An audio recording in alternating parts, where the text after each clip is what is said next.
안녕하세요. 행복한 삶을 위한 여러분의 선택을 응원하는 정재모TV 진행자 정전재무설계사입니다. 우리 저번 시간에는 여러 가지 금융 상품에 부과되는 세금에 대해서 알아봤는데요.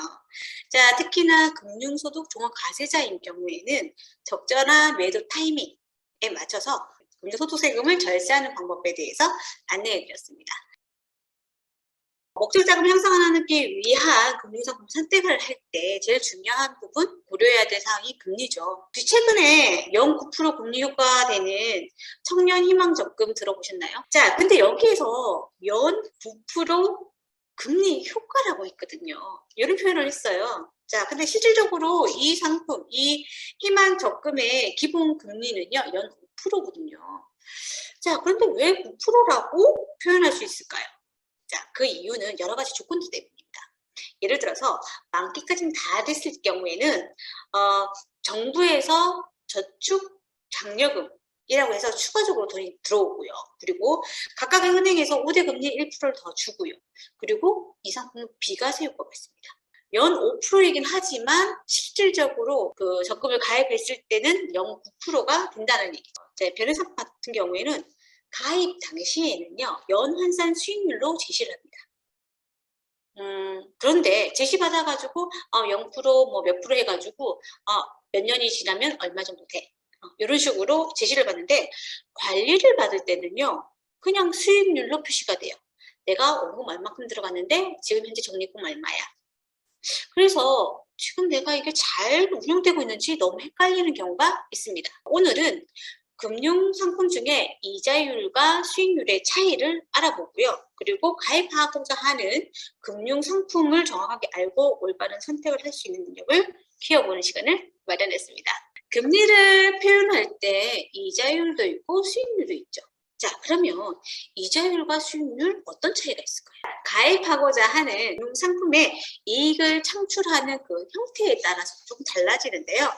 자, 일정 기간이 지나요. 정해진 이자가 지급되는 예금이나 적금이나 그리고 뭐 채권 상품 같은 경우는 이자율이라고 표현을 하고요. 일정 기간이 지나는 것과는 별개로 수익이 낮다 안 낮다 창출 여부에 따라서 지급되는 금융상품, 특히나 주식이나 펀드나 변액 같은 이런 상품들은 수익률이라고 일반적으로 표현을 합니다. 자, 그래서 이자율은요, 이율이 거의 확정되어 있기 때문에 이자를 계산하기가 쉽죠. 지금 내가 들어간 금액에서 이자율 딱 곱하면 내가 이자가 나오는 거니까요. 그리고 수익률은 이자율이 없어요. 뭐가 있다? 내가 들어간 금액, 원금과 평가금이 있죠. 그렇기 때문에 수익률을 계산해 줍니다.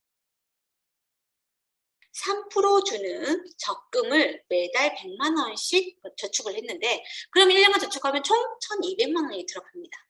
이때 발생하는 세전 이자는요 19만 5천 원 정도 됩니다. 자, 근데 동일하게 1년에 1,200만 원 3% 예금을 했을 경우에는 세전 이자가요 36만 원이 되거든요. 자, 동일한 금액이고 이자율도 똑같아요. 3%로. 근데 받은 이자는 다를까요? 근데 왜 다르냐면 매달 일정 금액으로 적금하는 적금은요. 첫 번째 달 100만 원은 12개월 동안 온전히 은행에 있죠. 그렇기 때문에 3% 이자를 지급받는데요. 그 다음 달, 두 번째 달에 들어가는 100만 원은 이렇게 12개월이 아니고 11개월만 있는 거예요. 그래서 11개월에 대한 이자 2.75%가 지급되는 겁니다. 마지막 달에 들어가는 100만 원은 한 달밖에 안 들어가 있잖아요. 그렇기 때문에 이 한 달 0.25%의 이자만 생기는 거예요. 그래서 이자가 작죠. 예금 같은 경우에는 이 1,200만 원이 들어가서 12달 동안 계속 거기 있는 거잖아요. 그렇기 때문에 이자가 당연히 요게 세전 이자잖아요. 세전 이자라는 것은 세금을 떼기 전의 이자라는 뜻이거든요. 자, 그런데 내가 가입한 상품이 일반 과세 상품이에요. 그러면 15.4% 되죠. 그리고 세금 우대 상품이야. 그러면 9.9% 되잖아요. 이에 따라 조금 달라지는데요. 자, 1,200만 원을 예금을 했어요. 세전이자가 아까지는 36만 원이었는데, 자, 일반 과세 상품을 가입을 하셨어요. 그러면 15.4%를 제외하고 실제 과세한테 딱 떨어지는 이자가 얼마다? 30만 4,560원입니다. 그런데 세금 우대를 했어요. 세금 우대 상품 같은 경우에는 9.9%의 세율을 떼죠. 그래서 실제 받는 이자는 32만 5,800원입니다. 근데 만약에 과세되지 않는 비과세 상품을 선택했으면 어떻게 될까요? 세금을 하나도 안 뗀다. 온전하게 36만 원 다 받으실 수 있겠죠. 간단하게 이렇게 이율에 따라서 내가 이자가 얼만큼 생긴다는 것을 계산하는 방법은 인터넷에 들어가시면 예적금 계산기나 이자 계산기를 검색하셔서 바로 쉽게 계산할 수 있어요. 자, 그런데 복리 계산은 조금 어렵죠. 근데 보니까 월복리는 있더라고요. 근데 분기복리라든지 반기복리라든지 이런 게 계산식이 없더라고요.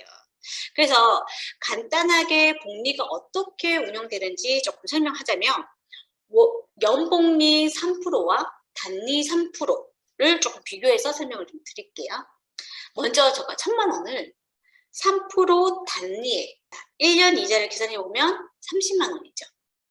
단리는 1년이 지나고 2년이 지나고 3년 지나도 똑같이 이자가 30만 원입니다. 이게 단리고요. 자, 복리는 조금 달라요. 첫 번째 연도에는 이자가 3만 원을 넣었어요. 1년 뒤에 받는 이자 30만 원 단리와 똑같아요. 근데 그 다음 연도가 이제 문제가 되는 거죠. 자, 그 다음 연도에는 이 1,000만 원 하고요. 이 이자 받은 30만 원이 더하게 됩니다. 더해서 1,030만 원 곱하기 이자 3%를 하게 되면 30만 9천 원이 됩니다. 조금 늘어나죠. 이게 2년이 되고 3년, 4년, 5년 하면 점점 이자가 불어나는 거죠. 자, 그래서 이자는 단리보다는 높게 형성될 수 있는 게 복리 효과입니다. 이자율은 그래서 단리보다는 복리가 좋고요. 과세 여부에 따라 좀 달라지는데 일반 과세보다는 비과세가 더 좋겠죠. 네. 그럼 기관인과는 무관한 주식이나 펀드의 수익률은 어떡할까요? 자, 수익률로 표현되는 상품은 기간이 정해져 있지 않아요. 오랜 기간 보유한다고 해서 수익률이 계속 상승한다? 아니죠. 내가 어떤 펀드라든지 주식에 들어갔어요. 환매 혹은 매도하는 그 순간 수익률이 정해지기 때문에 내가 원하는 수익률, 즉 기대 수익률에 맞춰서 수익률을 정할 수 있습니다. 자, 그런데 내가 수익률을 정해서 환매해서는 안 되는 상품이 있어요. 그건 바로 변액 상품입니다. 왜냐하면 변액은요, 장기적인 상품이고 장기적으로 보유했을 때 비과세 나는 효과가 있어요. 자, 그렇기 때문에 변액 안에는 펀드가 여러 가지가 있죠. 주식도 있고 채권도 있고 여러 가지가 있어요. 변경해가면서 운용을 해서 자금을 늘리셔야 됩니다. 그런 목적을 갖고 있는 상품이 변액 상품입니다. 자, 그리고 수익률 관리에서 제일 의문이 드는 상품 또한 변액입니다. 왜냐하면 변액 상품을 권유할 때 제일 처음에는 0%, 뭐 2.5%, 4% 제시해가지고 몇 년에는 얼마 되고 몇 년에는 얼마 돼라고 권유된 것은 적금식으로 이게 표현이 된 거거든요. 그런데 가입을 딱 하고 나면 원금 얼마, 평가금 얼마, 적립률이라든지 해지환급률이 예금식으로 표시가 되어 있어요. 내 변액보험 상품이 잘 운영되고 있는지 헷갈리게 되어 있거든요. 확인하기 좀 어려워요. 그래서 저는 변액 상품에 수익률 환산표를 작성해 놨거든요. 숙성 변액 보험을 가입하고요. 5년이 지났어요. 그런데 환급률이 104.05%인 거예요. 자, 이 변액 어떨까요? 잘 운영하고 있는 걸까요? 단순히 5년이 있고 매년 1%도 안 되는 거잖아요. 어떻게 보면 이렇게 계산하면은 잘못됐다는 거죠. 왜냐하면 이 변액에 들어간 건 적립식으로 들어갔어요. 그런데 지금 표현된 건 뭐다? 예금식으로 표현되어 있다는 거죠. 자, 해당 변액의 이 연환산 수익률을 확인해 보면요, 연 5% 정도 되는 운영되었던 거거든요. 회사에. 네. 문의를 해보면 적립 플러스 9% 났어요. 그러면 해지환급금은 얼마인가요? 라고 질문했을 때 100%가 넘지 않아요. 적립률과 해지환급이 왜 이렇게 차이가 날까요? 정제문 제2회 변액 상품 이대로 괜찮은가에 자세하게 설명되어 있어요. 요즘은 연한사 수익률이 표시되어 있어요. 근데 하지만 연한사 수익률을 딱 보잖아요. 이게 사업비를 제외한 수익률이다 보니까 만족스럽지 않은 가능성이 높습니다. 상품의 특성상 장기적으로 운영되는 상품이고요. 초기에 사업비가 좀 많아요. 그렇기 때문에 수익률이 엄청 높다거나 혹은 추가 투입으로 비용을 조금 내리는 효과를 내지 않으면 좋은 효과를 만나보실 수가 없을 거예요. 앞에서 언급했듯이 복리라는 것은 일정 기간마다 원금과 이자가 딱 합쳐서 다시 이자를 측정해주는, 그래서 장기적으로 봤을 때는 원금보다 이자가 더 많이 늘어날 수 있는 것이죠. 네. 그래서 내 자산이 2배가 되게끔 해주는 친위 법칙도 이 복리 효과의 개념인 거예요. 혹시 여러분 마이너스 복리 효과 들어보셨나요? 여러분들이 딱 생각나는 게 하나가 있으실 거예요. 바로 대출이죠.